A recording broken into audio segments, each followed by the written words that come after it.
नमस्कार दोस्तों। कहानी जब बुद्ध ने कहा भगवान नहीं है। वर्षों पहले भारत के एक छोटे से गांव में एक युवा तपस्वी सिद्धार्थ ने अपना घर, परिवार और राजसी सुख सुविधाएं छोड़ दी। वह दुनिया के सत्य और जीवन के अर्थ की खोज में निकले थे। वर्षों की साधना और तपस्या के बाद वह बुद्ध बन गए। बुद्ध का ज्ञान और उनकी शिक्षाएं पूरे क्षेत्र में फैल गईं। उनके पास हर रोज सैकड़ों लोग आते, प्रश्न पूछते और मार्गदर्शन प्राप्त करते। एक दिन एक प्रसिद्ध ब्राह्मण विद्वान उनके पास आया।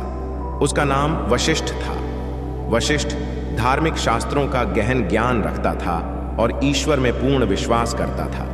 वह अक्सर दूसरों को यह विश्वास दिलाने की कोशिश करता कि ईश्वर हर जगह है और वही सब कुछ नियंत्रित करता है। लेकिन बुद्ध की यह प्रसिद्ध कि भगवान नहीं है उसे चुनौती देती थी। वह बुद्ध से यह प्रश्न पूछने के लिए आया था। वशिष्ठ ने बुद्ध को प्रणाम किया और शांतिपूर्ण वातावरण में बैठ गया। उसने कहा, हे तथागत, मैंने सुना है कि आप कहते हैं भगवान नहीं है। मैं जानना चाहता हूं कि आप ऐसा क्यों कहते हैं। क्या आप ईश्वर के अस्तित्व को नकारते हैं? बुद्ध ने शांत मुस्कान के साथ उत्तर दिया, वशिष्ठ, पहले तुम मुझे यह बताओ, तुम्हारे लिए भगवान कौन है? वशिष्ठ ने गर्व से कहा, भगवान सृष्टि के रचयिता हैं। वह हमारे कर्मों का लेखा रखते हैं। वह सर्वज्ञ, सर्वशक्तिमान और सर्वत्र है। बुद्ध ने सिर हिलाया और कहा, तो तुम्हारा भगवान सृष्टि का रचयिता है। अच्छा, यह बताओ, सृष्टि से पहले भगवान कहाँ थे? वशिष्ठ यह सुनकर चौंक गया। उसने कुछ क्षण सोचा, फिर कहा, भगवान सृष्टि से पहले भी मौजूद थे। वे अनंत और असीम हैं। बुद्ध मुस्कुराए और बोले, तो जो अनंत और असीम है, क्या उसे परिभाषित किया जा सकता है? बुद्ध ने फिर से पूछा, अगर भगवान सर्वज्ञ हैं, तो क्या उन्होंने जानबूझकर संसार में दुख और पीड़ा बनाई? अगर हां, तो वह दयालु कैसे हुए? और अगर नहीं, तो क्या उनका सर्वशक्तिमान होना प्रश्न में नहीं आता?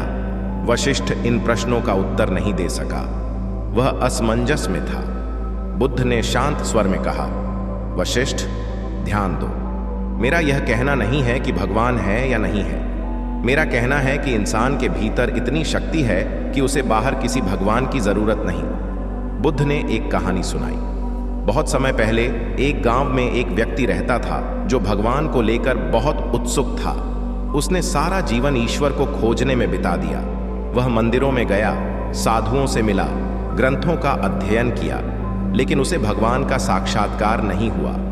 एक दिन वह एक बूढ़े व्यक्ति से मिला जिसने उससे कहा, तुम भगवान को खोजने बाहर क्यों जा रहे हो? भगवान तुम्हारे भीतर है।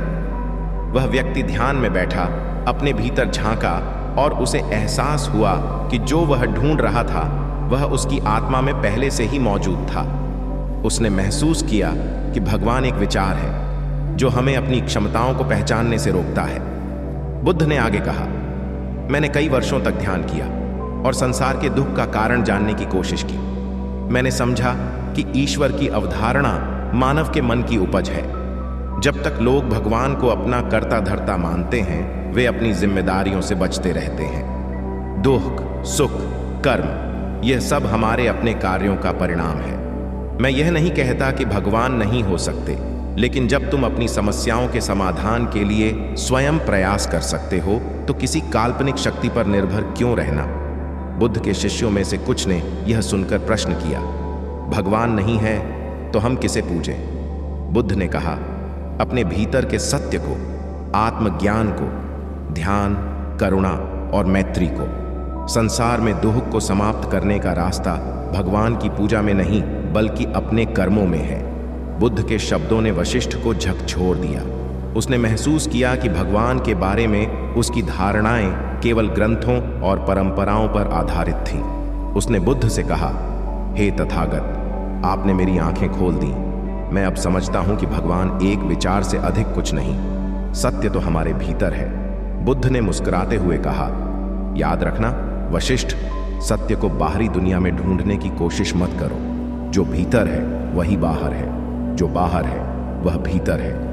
उस दिन बुद्ध के शब्दों ने कई लोगों की सोच बदल दी।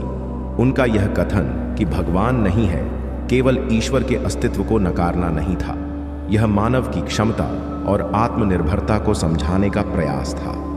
उन्होंने सिखाया कि सच्चा ज्ञान और शांति हमारे अपने भीतर है, किसी बाहरी शक्ति में नहीं। इस घटना के बाद वशिष्ठ ने अपना पूरा जीवन ध्यान और आत्मज्ञान की साधना में बिता दिया।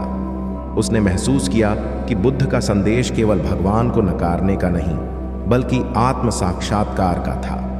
बुद्ध की यह कहानी हमें सिखाती है कि ईश्वर पर अंधविश्वास से अधिक महत्वपूर्ण है अपने भीतर झांकना। यह कहानी हमें अपनी क्षमताओं पर विश्वास करना और सत्य को अपने कर्मों और ध्यान के माध्यम से खोजना सिखाती है। दोस्तों, वीडियो यदि अच्छा लगा तो लाइक कर दे और चैनल को सब्सक्राइब कर दे। धन्यवाद।